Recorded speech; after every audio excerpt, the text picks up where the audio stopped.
হচ্ছে এগুলোকে ধরছি তারা কি করব। তো আমরা অনেক সময় বুঝি না নিজেরা যে আমি ধরে ফেলছি, আমাকে আছর দিছে, আমাকে কামড় দিছে, আমি এখন কি করব। আমরা মানুষ হিসাবে যেটা আমাদের WHO ওয়ার্ল্ড হেলথ অর্গানাইজেশনের প্রোটোকল অনুযায়ী আমরা হচ্ছে ভ্যাকসিন করব।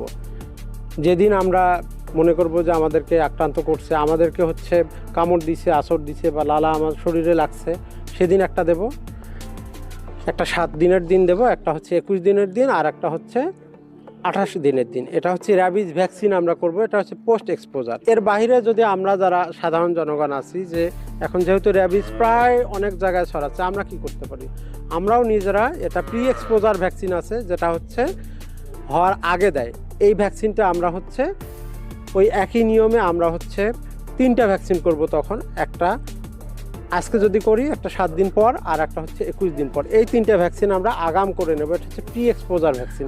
তাহলে ভ্যাকসিন হচ্ছে 2 প্রকার, একটা হচ্ছে আগাম ভ্যাকসিন আর একটা হচ্ছে পরের ভ্যাকসিন। একবার কামড় দেওয়ার পরে